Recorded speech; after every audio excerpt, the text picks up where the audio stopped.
Good morning and welcome to the Los Angeles Times, to our ongoing coverage of the reaction to the decision today by the United States Supreme Court undoing 49 and a half years of precedent by saying that Roe v. Wade is not a constitutional right, that women in the United States do not have a federal constitutional right to an abortion. This means that each of the 50 states will decide what women can and cannot do within the borders of those states. California led the way in the 1960s, along with the state of New York, in legalizing abortion for women who lived here. Those states will again be anchors on one coast and the other to giving women and keeping women, making sure that women have the right to abortion in those states. And we're going to be talking about that and welcoming your questions about this on Twitter at latimes.com, so we can try to answer the questions that you have as this story emerges. Because now it's back to all 50 states to make their own decisions. 50-state battle. California has already put down its markers on these, and we're going to be talking about it now with Melody Gutierrez, who's an LA Times reporter in our Sacramento bureau. Melody, thank you for being here this morning, a very busy morning for you. Thank you for having me. The governor of California, Gov Newsom, has already joined with, has said California will join with the other two Pacific coastal states, Washington and Oregon, in nailing the colors to the mast and saying that abortion will remain a right for women who are in those states and who wish to come to those states. Right. This is an announcement today that they will create sort of the West Coast offense, is what they're characterizing it as, in order to look at what protections these states need to provide to abortion care providers who are here and to those who are seeking care here. So this is an opportunity for them to look at what the implications are if California and these other West Coast states decide to open their doors, as they really have been. But now that the law has changed in some of these states, what ends up happening and the civil and legal ramifications is something that these three states are now looking at. Seems like first on the California agenda is ensconcing in the California Constitution a right to an abortion, which is something that would have to go to the voters perhaps as early as the November 2022 ballot. What's happening with that in the legislature? Right, this is taking a look at the fact that in California, abortion rights are really enshrined in two different ways right now. And that's that the Supreme Court held in 1969 that women have a fundamental right to choose whether to have a child but that's centered in the right to privacy and liberty. And so this particular measure, Senate Constitution 10, Amendment 10, would essentially say that we want to enshrine abortion rights specifically in the state constitution. The vote would go on Monday in the Assembly. If passed there, because it's already passed the Senate, it would then go to voters on the November ballot. It doesn't seem like this would be much of a hurdle or an obstacle given the Democratic voting numbers in both houses of the legislature. Right, and also in the fact that it doesn't actually change anything for right now. This is more of another offensive move. This is the state saying, should in the future our legislature change, our governor change their opinions on abortion, that this would protect the state in an additional way. President Biden said earlier today in the wake of this decision that the health and life of women in this nation are now at risk. What is Governor Gavin Newsom saying about this ruling? He's very much echoing those words. These are things that he has brought up routinely, even before the decision was leaked. The state has been working for months on a plan on how they would look at abortion care in the state. And what has been produced out of that is more than 12 bills in the legislature that are being considered in various stages. Some of them have already been signed into law. But this is, Governor Newsom has been very proactive in saying that this is not something that he plans to sit on the sidelines and just watch other states do away with these rights. And what about money? Because there's a surplus in the California budget, and I think I heard the governor mention something about dedicating money to ensuring these rights and making sure that women who could not afford abortions could get them in California. Right. There's millions of dollars in the budget. The budget is currently still in negotiations, and so the legislature has passed a kind of preliminary budget. The governor has until the end of this month to sign it.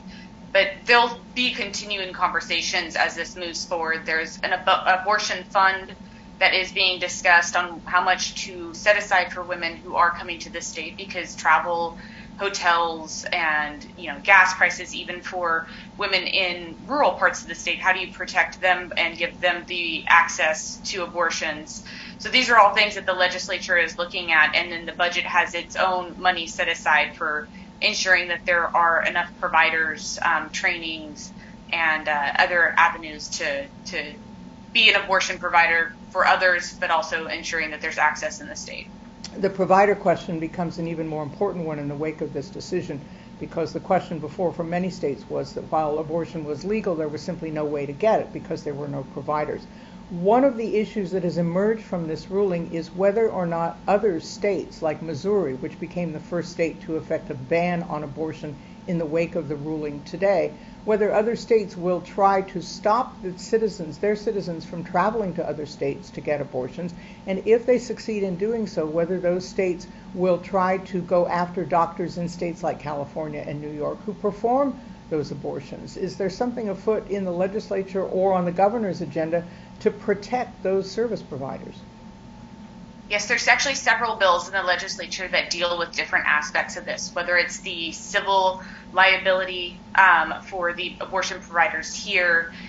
There's also an effort to protect the medical records that are created from that care, and protect them against subpoena actions of any sort. So there's several different measures in the legislature that are looking at various avenues, both on the prosecution side, and then you also have the state's attorney general, who's been very clear that this is something that he's passionate about and plans to use the full force of his office for. When the argument is a constitutional argument, we're very clear about the legal discussions of this, but there are also personal discussions. We see women who are members of Congress, we see women in legislatures who talk about this and the right to abortion in very personal terms, no matter what side they're on. And you talked today to the President Pro Tem of the California Senate, Toni Atkins, who worked in a reproductive health clinic. What was her reaction to all of this? She called it a dark day, and she said, I apologize, if my voice cracks. And it was clear at the onset of that call that she was very emotional and had been emotional about this decision. She did get pretty teary-eyed when discussing, what her message is to those who show up at an abortion clinic today only to find out that they can no longer receive that care.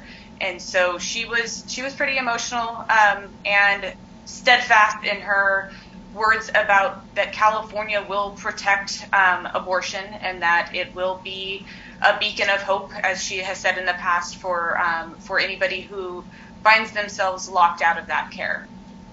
It's one thing to protect the rights of women in California to abortion, but as for other women who may look to California as a place to come, is there a little bit of a delicate dance to be done by legislators, by state agencies in putting out a message that women who are pregnant and want to terminate those pregnancies are welcome in California? I think that, this is very much in line with the Democrats' values, that this is something that they believe to be a basic part of healthcare. And so I don't think that they're thinking of this in terms of, putting themselves out there. I think this is very much, part of their brand. This is part of what they believe should be the law of the land. And so I'm not sure they're taking any risks by being very proactive on this. And you've seen previously that as soon as Texas created their own new restrictions, that there was an influx in California from that day on. Planned Parenthood providers were saying that they were seeing dozens at first, and then 1,000 or more after that. Like it's been a pretty steady flow from that day on, and how this changes the overall impact of whether it's liability issues or just sort of how this moves forward, I think is yet to be seen on how aggressive these other states will be in going after California or its providers. We have heard in the discussion over immigration, the categorization of certain places like Los Angeles as sanctuary cities. Has the phrase come up, a sanctuary state, to refer to California either positively or negatively? Not Not in exactly those terms that I've heard, but certainly that's sort of the feeling of what lawmakers are saying. They're saying that you can rely on us, if you live in another state, that we will help you, we will provide this care. I think that it'll be interesting to see the impact, because you're looking at up to 16,000 was one of the estimates I was looking at from UCLA in terms of number of people who will come to California for reproductive care. And I think that estimate was more than 9,000 in Los Angeles County alone would come to that state or come to that county in order to get reproductive care. And so what the impact on women who live here, I think, has yet to be seen. The money in the budget and some of the additional resources that are being added right now, I think, will help. But as of right now, you still have, a very large number of counties in this state that don't have abortion providers, and women in this state already have to travel long distances to get this care. And so the impact on those areas, I think, will be really interesting and something that has to be watched. The state of Texas some months ago did pass that 6-week restriction on abortions for women living in Texas. Did the state of California start back then to anticipate the Supreme Court ruling and this kind of flow of people from other states coming to California? It's actually even before that. Planned Parenthood and other groups formed a Future of Abortion Council. It was at the direction of the legislative leaders in Newsom, who saw essentially the Supreme Court's decision to even take the case as an indication of we need to plan, we need to look at what we're going to do. And so that actually has been in the works since last year in terms of looking at what laws were needed, what money was needed, what the state of abortion care in California already looks like. And so this has been a long time coming. And I actually was speaking with the president of Planned Parenthood the other day, and she was saying just this has been so long in the works, even if we never anticipated, she said, that this would be the decision, that that there was a plan in place and they were going to look at it from what was the worst case scenario. And she very much was saying today that this is it. This is the worst case scenario, and now everything needs to be put into action. Have you heard from, throughout the course of the morning, legislators, other state officials talking about their reactions and their own stories? Yeah, this has been something that, my entire inbox is full of every lawmaker that has put out a statement, and advocacy groups as well. And so it's been something that from the first moment that the decision was posted, it's been a steady flow of Democratic lawmakers in the state putting out statements saying that this is unacceptable, or the dark day is what they're referring to it. And so I think that there is a lot of reaction in the state, even if it doesn't actually affect anybody specifically here in California. I think that there is an emotional reaction to what this means for others and what it potentially could mean down the line. So it sounds like California is ready with a unified field theory, the executive in the form of Gov Newsom, the legislative in the legislature, and Rob Bonta, the Attorney General, all of whom seem to be working in concert to set up laws, preparations, protections that may ensue as a consequence of this ruling today by the Supreme Court ending the federal constitutional right to abortion. Right, absolutely. I think there's very much a unified front, both by Democratic political leaders in this state, but also the advocacy groups that have been working with them.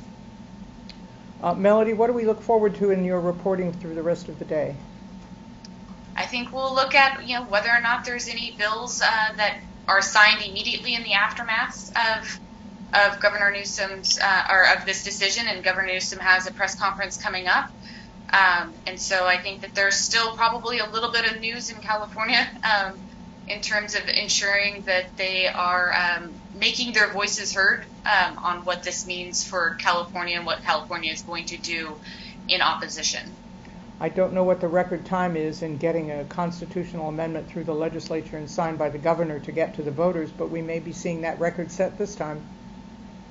It'll be certainly one of the fastest ones passed in the legislature, and that one, again, on Monday is when the Assembly is planning on taking that up. And and sending that over to the voters in November.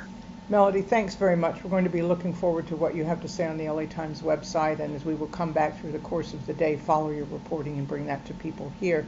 You can ask your questions on Twitter at LA Times, and we'll collect those to be put to our reporters as we talk to them through the course of the day. Melody, we'll let you get back to your reporting and writing and hear more about that later. Thank you so much. Thank you. This is the Los Angeles Times. We're following the consequences of the decision by the United States Supreme Court today to end 49 years and 5 months of a federal constitutional right to abortion for American women. Now it's up to each of the 50 states to decide whether they're going to extend that constitutional right to women in their own states or whether they're going to end it. Already 13 states have trigger laws, so-called zombie laws, that mean that once the Supreme Court acts, as it did this morning, those states will themselves automatically enforce a ban on abortion, which may or may not include bans on abortions that are the consequence of rape and or incest. So we're going to be talking about that throughout the course of the day, taking your questions through Twitter at latimes.com to put to our reporters who are quite expert in this, who covered this for quite a long time, and bringing those back to you as we'll come back to you at the top of the hour with your questions and more of our reporters' insights here at the Los Angeles Times.